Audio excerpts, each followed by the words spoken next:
ਅੱਜ ਨਾ ਤੁਹਾਨੂੰ ਮੈਂ ਇੰਤਹਾਈ ਇੱਕ ਪਿਆਰੀ ਗੱਲ ਦੱਸਣ ਲੱਗਾ। ਜਿਹੜੇ ਅੱਜ ਦੇ ਨੌਜਵਾਨ ਜਿਹੜੇ ਨਾ ਜਿਹੜੇ ਆਖਦੇ ਨੇ ਕਿ ਸਾਡਾ ਮਾਂ ਪਿਓ ਸਾਡੇ ਲਈ ਕੁਛ ਨਹੀਂ ਕਰ ਰਿਹਾ, ਮਾਂ ਪਿਓ ਤੇ ਗਿਲੇ ਸ਼ਿਕਵੇ ਨਹੀਂ ਮੁੱਕਦੇ ਵੀ ਸਾਨੂੰ ਨਵੇਂ ਜੁੱਤੀ ਕੱਪੜੇ ਜਾਂ ਨਵਾਂ ਮੋਟਰਸਾਈਕਲ ਲੈ ਕੇ ਨਹੀਂ ਦਿੰਦੇ। ਪੜ੍ਹਾਉਣ ਦਾ ਕੀ ਸ਼ੌਕ ਹੈ ਤੁਹਾਨੂੰ, ਪੜ੍ਹਾਉਂਦੇ ਕਿਉਂ ਜੇ ਸਾਨੂੰ। ਇੱਕ ਨਾ ਬਾਪ ਨੇ ਆਪਣੇ ਪੁੱਤਰ ਨੂੰ ਪੜ੍ਹਾ ਰਿਹਾ ਸੀ ਤੇ ਪੁੱਤਰ ਨੂੰ ਉਹਨੇ ਇੰਜੀਨੀਅਰ ਬਣਾ ਦਿੱਤਾ।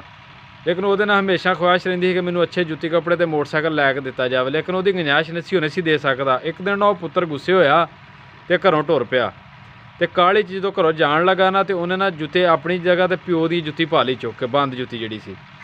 ਤੇ ਪਿਓ ਦਾ ਨਾ ਪਰਸ ਚੁੱਕ ਲਿਆ ਵੀ ਇਹ ਲੈ ਜਾਣਾ, ਇਹਦੇ 'ਚ ਪੈਸੇ ਖਜ਼ਾਨਾ ਚੰਗਾ ਹੋਣਾ, ਜਿਹਨੂੰ ਪਿਓ ਹਮੇਸ਼ਾ ਹੱਥ ਨਹੀਂ ਸੀ ਲਾਣ ਦਿੰਦਾ ਕਿਸੇ ਨੂੰ ਵੀ। ਜਦੋਂ ਘਰੋਂ ਬਾਹਰ ਨਿਕਲਿਆ ਨਾ ਤੇ ਉਹਦੇ ਇੱਕ ਪੈਰ ਦੇ ਵਿੱਚ ਕਿੱਲ ਚੁੱਭਣ ਲੱਗ ਪਿਆ। ਥੋੜੀ ਦੂਰ ਜਾ ਕੇ ਵੇਂਦਾ ਤੇ ਉਹ ਪੈਰ 'ਚੋਂ ਨਾ ਖੂਨ ਨਿਕਲਣ ਲੱਗ ਪਿਆ, ਲੇਕਿਨ ਗੁੱਸੇ ਹੀ ਸੀ ਜਾ ਰਿਹਾ ਸੀ। ਥੋੜਾ ਅੱਗੇ ਗਿਆ ਤੇ ਦੂਸਰੇ ਪੈਰ ਵੇਂਦਾ ਗਿੱਲਾ ਹੋ ਗਿਆ, ਵੇਖਿਆ ਤੇ ਚਿੱਕੜ 'ਚੋਂ ਲੰਘਿਆ ਤੇ ਉਹ ਜੁੱਤੀ ਦਾ ਥੱਲਿਆ ਪਾਟਾ ਸੀ, ਉਹਦੇ 'ਚ ਪਾਣੀ ਆ ਗਿਆ, ਪੈਰ ਗਿੱਲਾ ਹੋ ਗਿਆ। ਜਦੋਂ ਬੱਸ ਸਟਾਪ ਤੇ ਪਹੁੰਚਿਆ ਨਾ ਤੇ ਜਾ ਕੇ ਉੱਥੇ ਖਲੋ ਗਿਆ ਤੇ ਬੱਸ ਦਾ ਇੰਤਜ਼ਾਰ ਕਰਨ ਲੱਗ ਪਿਆ। ਉਹਨੇ ਕਿਹਾ ਜੀ ਬੱਸ 1 ਘੰਟਾ ਲੇਟ ਹੈ। ਸੋਚਿਆ ਵੀ ਮੈਂ ਪਿਓ ਦਾ ਪਰਸ ਚੈੱਕ ਕਰਾਂ ਵੀ ਇਹਦੇ ਵਿੱਚ ਕਿੰਨੇ ਕੁ ਪੈਸੇ ਨੇ, ਕਿੰਨਾ ਕੁ ਮਾਲ ਛਾਲ ਪਿਓ ਨੇ ਜਮ੍ਹਾਂ ਕੀਤਾ ਸਾਡੇ ਤੋਂ ਚੋਰੀ, ਜਿਹੜਾ ਸਾਨੂੰ ਵਿਖਾਉਂਦਾ ਨਹੀਂ। ਜਦੋਂ ਉਹਨੂੰ ਫੋਲਿਆ ਨਾ ਤੇ ਉਹਦੇ ਵਿੱਚੋਂ ਵੇਖਿਆ ਤੇ ਇੱਕ ਕਰਜ਼ੇ ਦੀ ਪਰਚੀ ਨਿਕਲੀ ਕਿ 40,000 ਰੁਪਇਆ ਲੈਪਟਾਪ ਦਾ ਦੇਣ ਵਾਲਾ।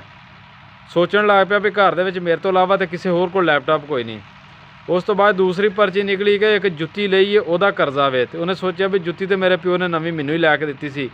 ਮਾਂ ਤੇ ਜਦੋਂ ਵੀ ਆਂਦੀ ਪਿਓ ਨੂੰ ਕਿ ਤੂੰ ਜੁੱਤੀ ਲੈ ਲਾ ਤੇ ਆਂਦਾ 6 ਮਹੀਨੇ ਚੱਲ ਜਾਣੀ, ਤੇ ਇਹਦੇ 'ਚ ਤੁਰਿਆ ਫਿਰਦਾ ਮੇਰਾ ਪਿਓ। ਤੀਸਰੀ ਪਰਚੀ ਕੱਢਦਾ, ਉਹਦੇ 'ਚ ਨਾ ਇਹ ਸੀ ਵੀ ਮੋਟਰਸਾਈਕਲ ਯਾਨੀ ਕਿ ਪੁਰਾਣਾ ਦੇ ਆਉਣਾ ਤੇ ਨਵਾਂ ਲੈ ਆਉਣਾ ਮੈਂ, ਤੇ ਪੁੱਤਰ ਵਾਸਤੇ ਯਾਨੀ ਕਿ ਉਹਨੇ ਸੋਚਿਆ ਸੀ ਵੀ ਨਵਾਂ ਮੋਟਰਸਾਈਕਲ ਲਿਆਉਣਾ। ਜਦੋਂ ਪੜੀਆਂ ਨਾ ਪਰਚੀਆਂ ਤੇ ਉੱਥੋਂ ਨੱਸ ਪਿਆ ਵਾਪਸੀ, ਨਾ ਫਿਰ ਉਹਦੇ ਪੈਰ ਗਿੱਲੇ ਹੋਏ ਤੇ ਨਾ ਕੇਲੀ ਉਹਨੂੰ ਵੱਜਾ ਦੁਬਾਰਾ। ਨੱਸਦਾ ਘਰ ਆਇਆ ਤੇ ਵੇਂਦਾ ਪਿਓ ਘਰ ਕੋਈ ਨਹੀਂ। ਜਾਂਦਾ ਸੋਚਦਾ ਵੀ ਪਿਓ ਸ਼ੋਰੂਮ ਤੇ ਗਿਆ ਹੋਣਾ ਵੀ ਉਹ ਮੋਟਰਸਾਈਕਲ ਜੋ ਵਟਾਉਣਾ ਸੀ। ਉੱਥੇ ਨਾ ਪਿਓ ਸਕੂਟਰ ਵਟਾਉਣ ਗਿਆ ਸੀ ਉਹਨੇ ਚਿਰ ਨੂੰ। ਉੱਥੇ ਜਾ ਕੇ ਤੇ ਸ਼ੋਰੂਮ ਤੇ ਪਿਓ ਦੇ ਗਲ ਲਾ ਕੇ ਤੇ ਰੋਣ ਲੱਗ ਪਿਆ। ਉਹਨੇ ਕਿਹਾ ਪਿਓ ਮੈਨੂੰ ਸਕੂਟਰ ਨਹੀਂ ਚਾਹੀਦਾ, ਮੈਨੂੰ ਪੁਰਾਣੇ ਨਾਲ ਹੀ ਚੱਲ ਜਾਏਦਾ। ਤੇ ਮੈਂ ਨਾ ਵੀ ਤੁਹਾਡਾ ਪਿਓ ਐਸਾ ਕ੍ਰੈਡਿਟ ਕਾਰਡ ਹੈ ਵੀ ਤੁਸੀਂ ਕਦੀ ਵੀ ਉਹਦੇ 'ਚ ਕੈਸ਼ ਕਰਾ ਸਕਦੇ ਜੇ, ਉਹਦੇ 'ਚ ਕੋਈ ਚੀਜ਼ ਹੋਵੇ ਜਾਂ ਨਾ ਹੋਵੇ। ਮਾਂ ਤੁਹਾਡੀ ਐਸਾ ਬੈਂਕ ਹੈ ਕਿ ਤੁਸੀਂ ਦੁਨੀਆ ਦੇ ਸਾਰੇ ਕੰਮ ਜਿਹੜੇ ਨੇ ਉਹਦੇ ਵਿੱਚ ਜਮ੍ਹਾਂ ਕਰ ਸਕਦੇ ਜੇ। ਤੇ ਇਸ ਤੋਂ ਕਰਕੇ ਮੈਂ ਆਨਾ ਵਾਂ ਆਪਣੀਆਂ ਖਵਾਇਸ਼ਾਂ ਵਾਸਤੇ ਮਾਂ ਪਿਓ ਨੂੰ ਤੰਗ ਨਾ ਕਰਿਆ ਕਰੋ।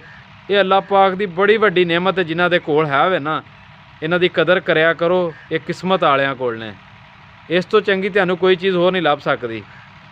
ਮੇਰਾ ਚੈਨਲ ਸਬਸਕ੍ਰਾਈਬ ਜ਼ਰੂਰ ਕਰ ਦਿਓ।